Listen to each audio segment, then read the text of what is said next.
comment trouver l'énergie? Parce que tu as parlé de l'importance du drame, hein, on le sait, on le voit autour de nous, n'est-ce pas?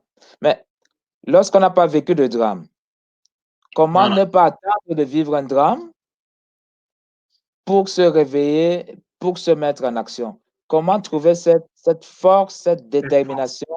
Pas seulement cette motivation, mais cette rage, j'ai envie de dire, là, C'est ça, d'avancer, d'avancer. c'est ça. Alors, comment trouver cette rage, cette force? Le, il y a 5 étapes, allez, 4, 5 étapes pour pouvoir trouver cette force. D'accord? Première étape, c'est l'éducation.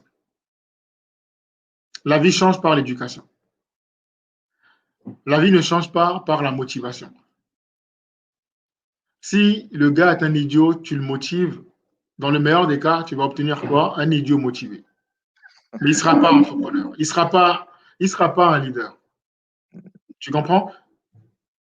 C'est pas la motivation. Aujourd'hui, tout le monde veut être motivé. Tout le monde regarde des vidéos de motivation. Tout le monde regarde des conférences. Ah, mais moi, je suis inspiré. L'autre m'a inspiré. Mais ça ne suffit pas.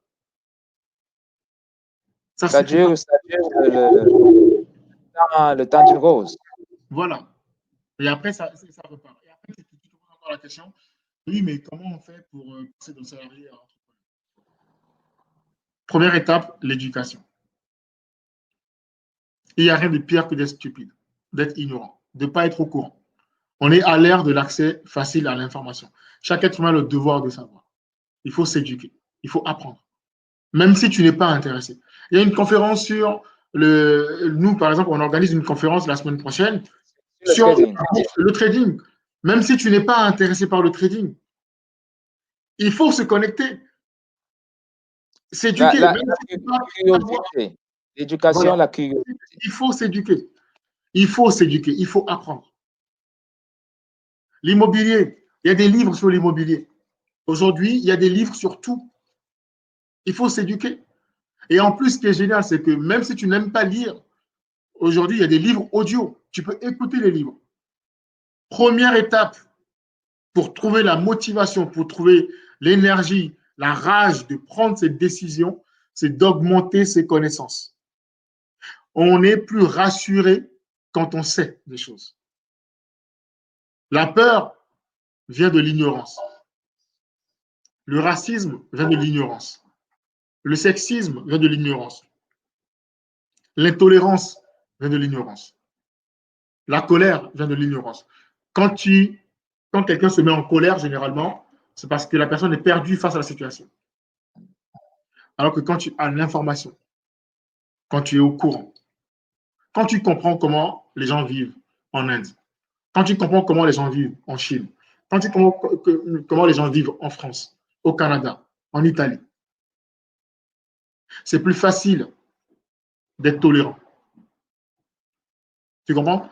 Donc, Tout à c'est fait. très important de s'éduquer parce que l'ignorance rend agressif. Et quand on est entrepreneur, on doit travailler avec tout le monde. Aujourd'hui, le monde a changé. On n'est pas. Avant, chaque pays était un bateau et tout le monde avançait. Et s'il y a un bateau qui est en feu, tu tournes la tête, tu dis ah tiens, ah, et tu regardes ailleurs. Ouais. C'est terminé. Aujourd'hui, on On, est tous dans le même bateau.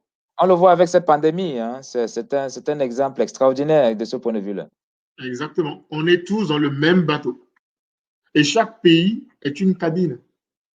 Et si la cabine d'à côté prend feu, si tu tournes la tête, tu prendras feu aussi. Il faut s'éduquer.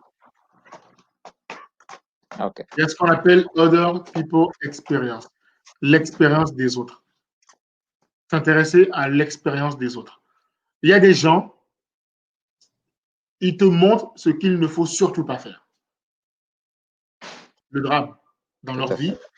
te montre ce qu'il ne faut surtout pas faire. Et il y a d'autres personnes qui te montrent ce qu'il faut absolument Faire. faire. Tout à fait. Voilà.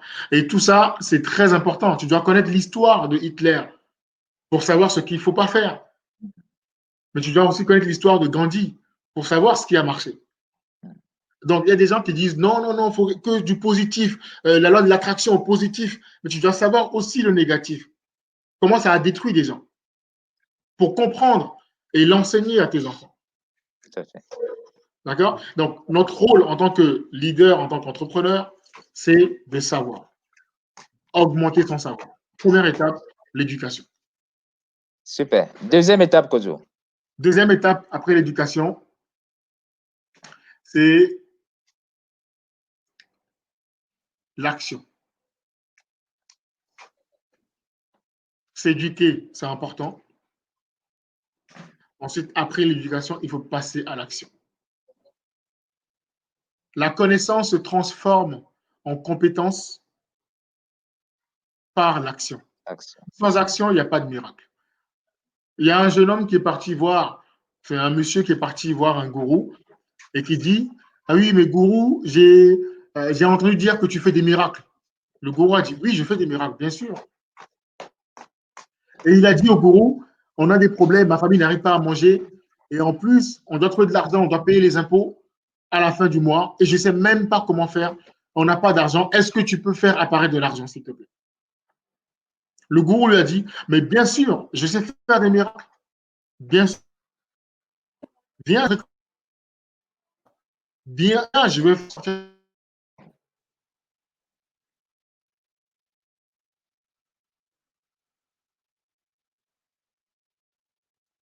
Alors, on a quelques soucis de connexion en ce moment.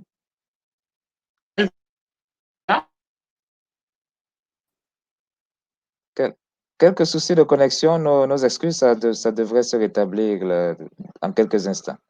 Quelques soucis de connexion en ce moment, Kojo.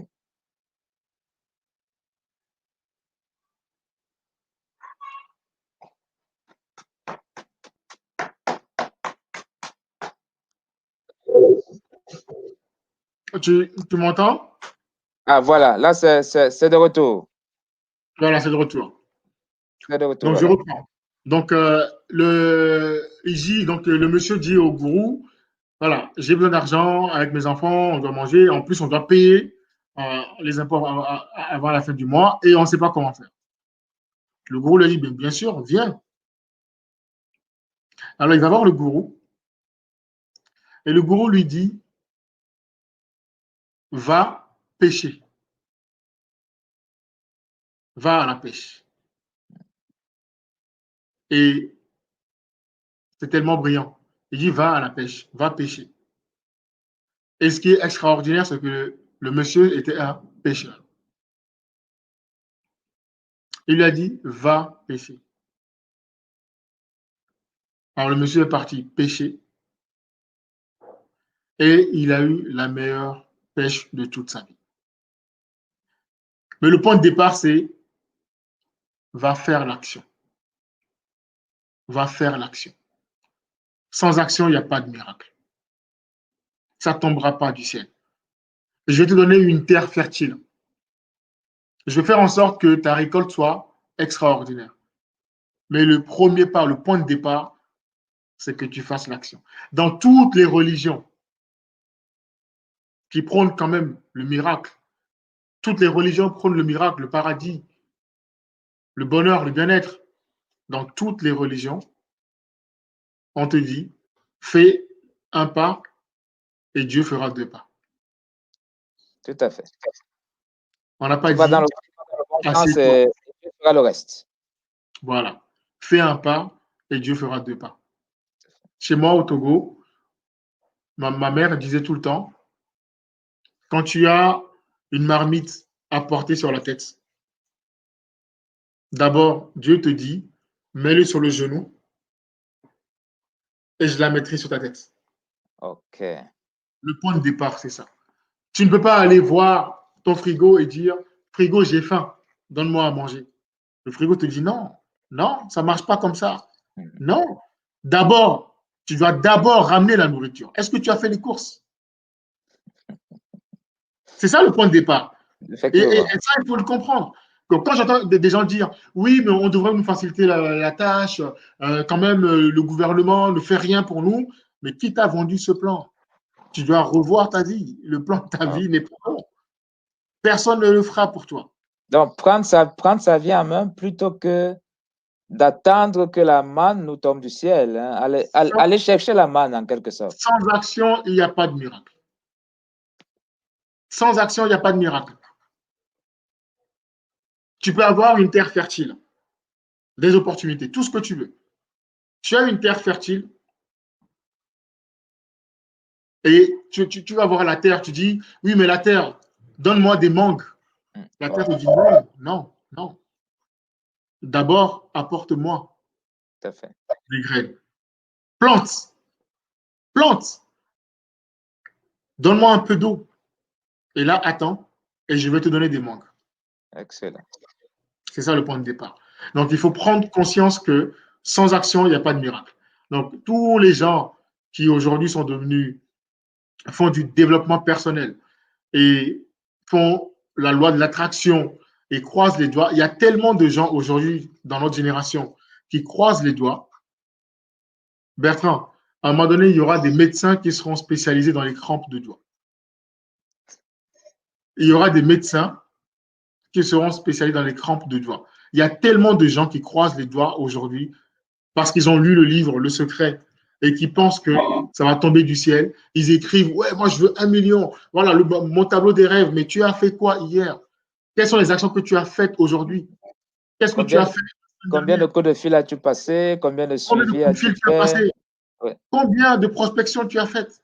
Tout à fait. Combien de clients tu as livrés? Sans action, il n'y a pas de miracle. Donc, pour résumer, Kojo, première étape, se former, la connaissance. Deuxième étape, mettre cette connaissance en pratique, en action. Exactement. Quelle est la troisième étape? Alors, la troisième étape, elle est particulière. C'est la plus importante. J'aurais même pu la mettre en premier. C'est l'association. Savoir s'associer. Les gens autour de toi. Qui tu fréquentes. Qui tu as autour de toi. Comment tu choisis ton compagnon. Comment tu choisis ta compagne. Parce que tu seras influencé par les gens que tu as autour de toi. Absolument. Comment tu choisis tes amis.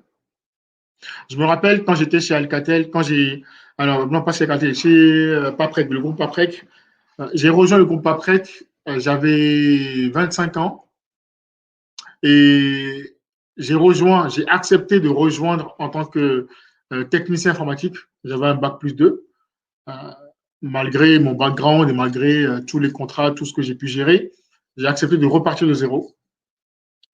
Mais moi, dans ma tête, je voulais être directeur informatique. Okay. Donc, j'allais tous les jours en costard cravate au boulot. Mes collègues se moquaient de moi et ils disaient, mais tu es même mieux habillé que le directeur informatique. Mais justement, moi, je voulais être directeur informatique. Donc, j'ai vu comment ils sont habillés, tous les directeurs, toutes les directrices. Ben, je m'habillais comme eux. Et quand on allait manger à midi, tous les techniciens, tous les salariés, les employés se regroupaient entre eux. Les ouvriers entre ouvriers, les agents de maîtrise entre agents de maîtrise, les cadres entre cadres. Moi, j'allais m'asseoir avec les directeurs. Alors, on me traitait de lèche-cul, lèche-botte, tous les noms qu'on peut donner. Mais moi, ça ne me dérangeait pas. Pourquoi? Je veux pas. Quelle était ta logique Mais je ne veux pas être ouvrier. Si je fréquente un ouvrier, je ne vais rien apprendre de lui. Je veux être directeur. Et je veux être directeur, je fréquente des gens qui sont directeurs. À l'époque, je traînais avec la directrice comptable, la directrice financière. Il y avait le directeur des ressources humaines. Je traînais avec des gens, j'allais manger avec eux. Quand on allait dans la cantine, tout le monde vient dans la même cantine. Moi, je prenais mon plat et j'allais m'asseoir là où il y avait quelqu'un qui avait un poste élevé. Pourquoi? Pour apprendre de la personne, sa manière de penser, sa manière de réagir, sa manière de parler, la gestuelle, tout. Son histoire, comment il a fait pour arriver à ce niveau-là. Donc, tout le monde se moquait de moi. Les collègues à l'époque, je me rappelle quand j'étais en costard cravate et que j'allais débrancher une imprimante, que je rentrais sous le bureau et je ressortais avec la poussière. La poussière, oui. Complètement. se moquaient de moi. Moi, je savais où j'allais. L'association. Vous avez le Ok. droit de choisir qui fréquenter. Il y a des gens, ils ont honte. Ils ont peur qu'on les traite de lesbotes. Il y a des gens, ils ont peur d'être critiqués. Ils ont peur qu'on les traite de matérialistes. Tu veux devenir riche, fréquente des gens qui ont plus d'argent que toi. Sors avec des gens qui ont plus d'argent que toi, qui ont plus de succès que toi, Qui ont qui ont plus qui ont d'expérience, plus de quelque chose. plus que toi. Mais tu ne peux pas, si autour de toi, tu es le meilleur, si tu es la personne la plus qualifiée, la plus intelligente, la plus expérimentée, la plus, je sais pas, géniale, tout ce que tu veux, et dans ton cercle, c'est que tu ne grandiras jamais. Mhm. Tu dois être entouré par des gens qui sont plus que toi. Ce n'est pas évident pour tout le monde de faire ce que tu faisais au sein de cette entreprise, donc de laisser, on va dire, tes collègues les plus proches, là, Ouais, ton niveau salarial, ton niveau professionnel en ce temps-là, pour aller prendre le repas avec les directeurs, directrices. c'est ça. Certains pourraient avoir peur, par exemple, de ne pas être accepté au sein du groupe, pourraient avoir peur Bien sûr, pourraient avoir peur de déranger. bien sûr, mais il faut déranger. Moi, ça ne me dérangeait pas. Tu sais, la raison pour laquelle je parle de la décision, parce qu'à un moment donné, quand tu as pris la décision, moi, j'ai pris la décision de changer ma vie. Donc, c'est plus facile de le faire quand tu as déjà pris la décision. Si tu n'as pas encore pris la décision, fréquente des gens qui ont plus que toi et ça va augmenter ta manière de penser, ça va changer ta manière de penser. Et forcément, un jour, tu te diras, mais je veux être comme ça. Moi, ça ne me dérangeait pas.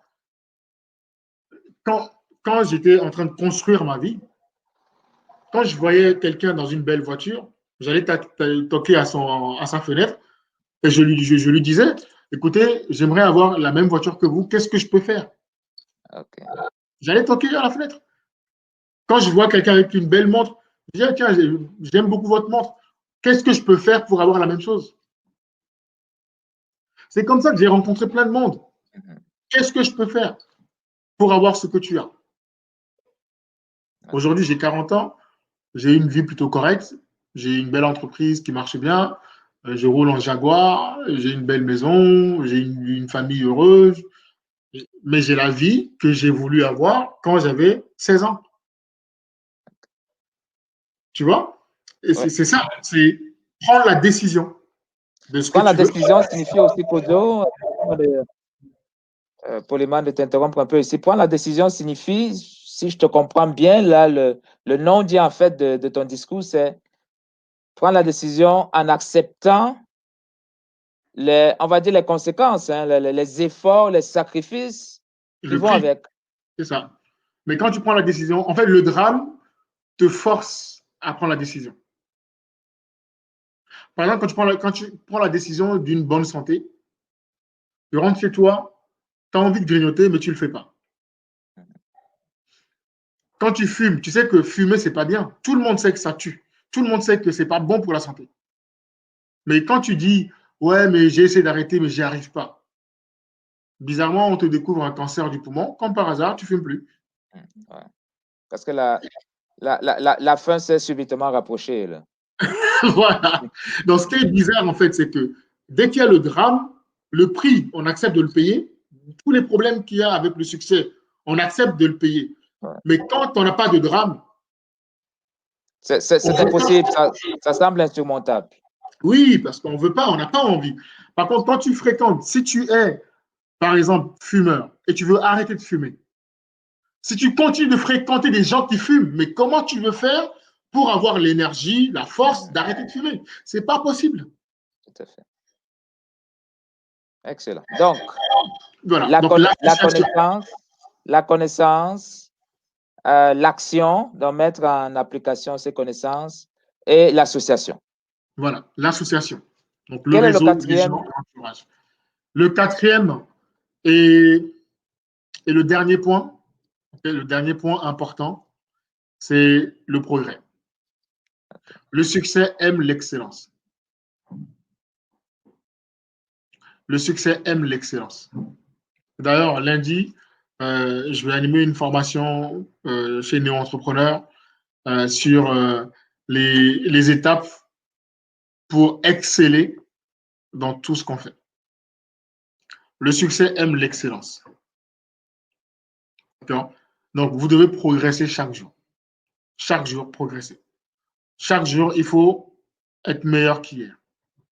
On ne se compare pas aux autres, mais il faut se comparer à soi-même. Tout à fait. Okay?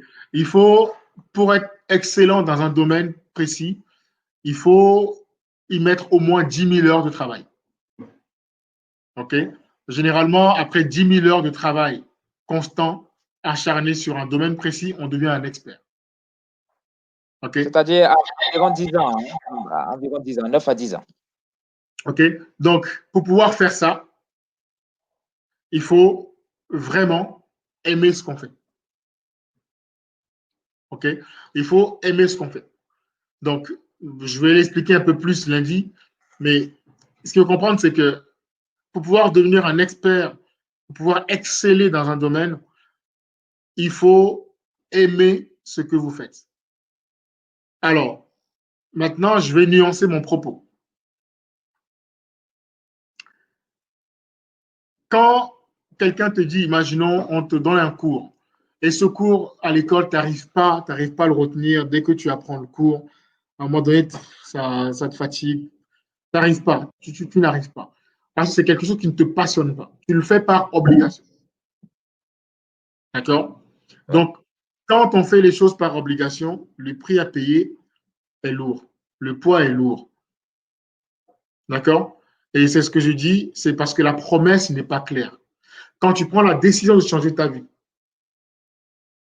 que tu fréquentes des gens qui ont ce que tu veux, quand la promesse est claire, le prix à payer, on ne le ressent pas. On devient passionné. D'accord?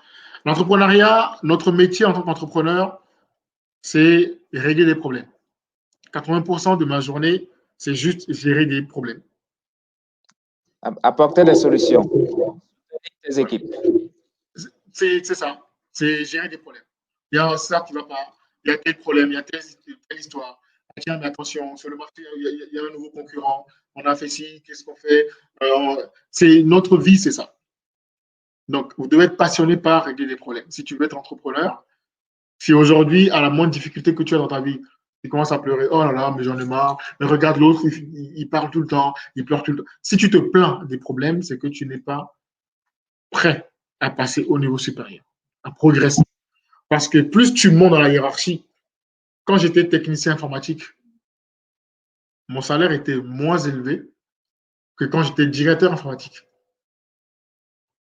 Quand j'étais directeur informatique, je gagnais plus de 7 000 euros par mois et j'avais 20% de variables sur les bénéfices de l'entreprise. Mais pourquoi est-ce qu'on me payait autant alors que quand j'étais technicien, j'ai commencé à 1 700 euros net par mois? Quelle est la différence entre quand je gagnais plus de 7 000 euros avec tous les variables et quand je gagnais 1 700 euros par mois? C'est que je gérais des problèmes plus gros. C'est tout. La différence, elle est là. Parce que les compétences sont les mêmes. Les compétences techniques, quand j'étais directeur informatique, c'est les autres qui bossaient, c'est même pas moi. C'est les ingénieurs, c'est les équipes qui bossaient. Donc, j'ai rien de plus par rapport à ce que je gagnais quand j'étais technicien. Je faisais rien de plus en termes de compétences techniques. Par contre, la différence, c'est quoi? C'est ma capacité à trouver des solutions à tous les problèmes qu'on rencontrait. Quand quelqu'un vient te voir, on a tel souci, tu dis, OK, fais ça. Quand quelqu'un vient te voir, il y a un salarié qui lâche, il y a un nouveau projet, il y a un fournisseur qui fait n'importe quoi, il y a un prestataire, il y a un serveur qui tombe. Des fois, le dimanche à 2 heures du matin, je bossais avec tout le monde, donc les Chinois, ils t'appellent parce qu'il y a la messagerie qui est tombée, ils n'arrivent pas à joindre l'astreinte. Et donc, c'est toi qu'on appelle. Ouais. C'est toi qu'on appelle. Alors que tu es chez toi, tu n'es pas sur le serveur, tu ne vas rien faire. Hein. C'est juste que tu vas te réveiller à 2 heures du matin et commencer à appeler tout le monde jusqu'à ce que Et, le temps évolue. à rassurer les équipes, Voilà, à gérer les émotions, et c'est ça. voilà. Oui. Alors que c'est même pas toi qui fais le job. On pourrait appeler la personne qui fait le job, mais non, c'est toi qu'on appelle. En plus des compétences techniques, Ojo, ce que je comprends, c'est que ça demande des compétences relationnelles, être capable de gérer les humeurs, de gérer des équipes, hein, en quelque sorte le leadership. Le leadership, savoir gérer les relations, savoir gérer les équipes, les émotions, tes émotions. Parce que quand tu deviens chef, personne ne se soucie du bien-être du chef. Personne. Je me rappelle quand j'avais 25 ans, j'avais monté un business à l'époque.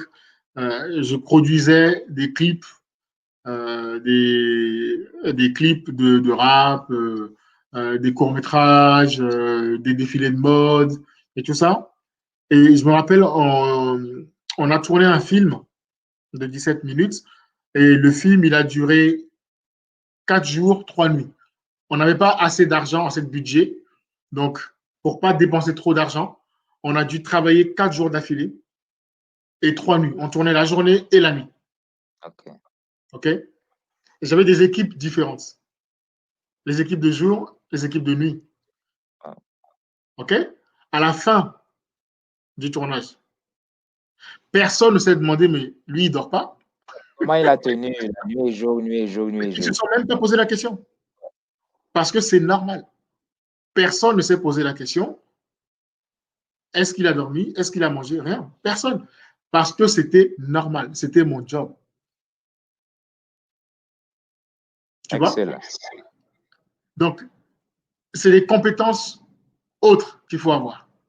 Savoir gérer les problèmes, comprendre que tu es seul, que tu le veuilles ou pas, tu es seul et que personne ne veut savoir. Je me rappelle, il y a 2 ans, j'étais en comité de direction chez un gros client. Il y avait tous les grands patrons de la banque qui étaient là. On était sur un gros projet. Et il y a un directeur de projet qui se plaignait tout le temps de ses prestataires. Il se plaignait tout le temps, tout le temps. À un moment donné, il y a quelqu'un dans l'Assemblée qui a pété un câble, qui dit, mais écoute, en fait, on s'en fout de tes problèmes. On a tous nos problèmes à gérer. Donc, ton histoire avec ton prestataire, ce n'est pas notre problème et on s'en fout complètement. C'est ton job de régler le problème. C'est ton job de faire bosser les mecs. C'est ton boulot. Oui, mais il n'est pas venu. Est-ce que toi, en tant que patron aujourd'hui, imagine, toi, en tant que salarié, si ton patron vient et te dit, écoute, le commercial, ouais, mais il n'est pas sérieux, voilà, il a fait n'importe quoi, il n'a pas réussi à ramener du chiffre, donc ce mois-ci, je ne te paye pas ton salaire. Mais tu vas lui dire, mais j'en ai rien à faire de tes problèmes, moi. C'est ton job de t'assurer que les gens fassent leur boulot. Moi, je veux juste mon salaire. Eh ben, c'est OK. ça. Voilà. C'est tout le monde s'en fout. Personne n'en a rien à faire de tes histoires, de tes problèmes, de tes difficultés. Tu es là pour trouver des solutions. Donc, accepter ses responsabilités. Voilà. Et donc ça, c'est des choses, il faut progresser chaque jour. Tu dois progresser dans ta manière de gérer les problèmes, ta manière de gérer les situations compliquées. Si tu viens et que tous les jours, tu fais des reproches à un collaborateur, qu'est-ce que tu vas obtenir? Un collaborateur déprimé. S'il est déprimé, il ne bossera pas. S'il ne bosse pas, le boulot ne sera pas fait. Si le boulot n'est pas fait, tu es responsable. Tu dois trouver les moyens de motiver la personne. C'est comme ça que ça fonctionne et on n'a pas le choix. Tu dois trouver le moyen de gérer tes émotions. Tu te disputes avec ta copine, ton mari, ta femme à la maison, tes enfants, ils ont des problèmes, ton enfant est à l'hôpital, peu importe, ton client en face, il n'en a rien à faire. Il a un problème, il veut que ce soit résolu. Excellent. Malheureusement, c'est comme ça.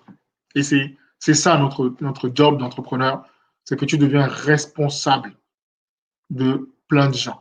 Ton entreprise, il y a des gens qui payent leur loyer chaque mois grâce à toi.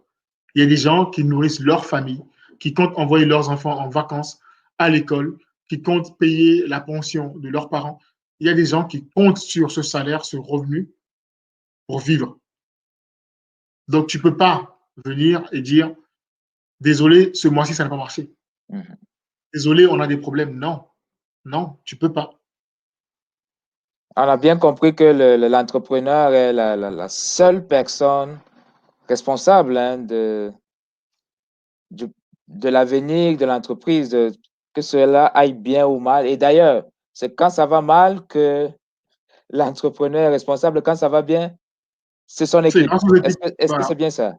c'est ça. C'est grâce aux équipes quand ça va bien. Quand ça va mal, c'est ta faute. OK. Et il faut l'accepter. Il faut l'accepter. Et un des moyens, et tout ça, c'est pour ça que, alors, pourquoi je parle de progrès? Je pourrais parler de résultats. Mais le problème, c'est que les résultats ne viennent jamais tout de suite. Et surtout, on échoue plus souvent qu'on ne réussit.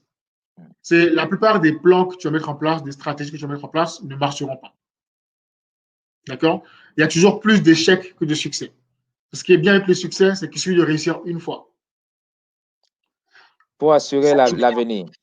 Il suffit de réussir une fois. Quand tu tires, moi je suis basketteur, quand tu fais des shoots, tu rates plus de shoots que tu n'en marques Tout à fait. à l'entraînement. C'est comme ça. D'accord? Et c'est comme ça et on n'a pas le choix. D'accord? Mais on retient quoi? On retient les shoots que tu as mis.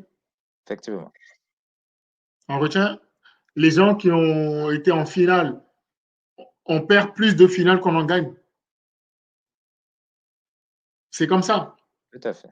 Mais on retient ce que tu as gagné. On ne retient pas ce que tu as perdu. Donc, quand tu échoues, il faut l'accepter. C'est pour ça que je parle de progrès. D'accord? C'est de toujours progresser. L'échec est un appel urgent à mieux faire, à revoir ta stratégie, tes plans. Ce n'est pas un appel à abandonner. Ça, c'est un manque de responsabilité. Je n'y arrive pas, c'est la pire raison d'abandonner. Parce que justement, si tu n'y arrives pas, c'est un appel urgent à revoir ton plan. Ça veut dire qu'il nous manque peut-être une compétence, il nous manque, notre réseau n'est pas assez performant, n'est pas assez Voilà. étoffé, etc., L'échec, etc. l'échec, c'est le meilleur ami de l'entrepreneur parce que ça te montre que le chemin sur lequel tu es aujourd'hui, il te manque des choses. Il faut que tu ailles les chercher. Il n'y a rien de pire pour un entrepreneur que d'être entre deux. Ça ne marche pas vraiment, ça n'échoue pas vraiment. Et du coup, tu fais tes moyens, tes médiocres, t'es dans le. Ça, c'est hyper compliqué. Il vaut mieux se casser les dents. Tu sais qu'il y a quelque chose qui t'a manqué. Tu trouves la solution et tu rebondis. Ou échouer, enfin, ou réussir tout de suite que d'être au milieu. Et il y a plein de gens comme ça, hein, pendant 10 ans, 15 ans, ils ont une boîte, ça ne marche pas vraiment, ça n'échoue pas non plus. Ça, c'est cool. OK. D'accord? Donc, le Alors, progrès, chercher à progresser tout le temps. alors, nous venons de voir les 4 piliers, les 4 étapes, Kojo, pour passer du salariat à l'entrepreneuriat avec succès. Tu as vraiment C'est ça. insisté là-dessus, avec succès. Donc, merci beaucoup.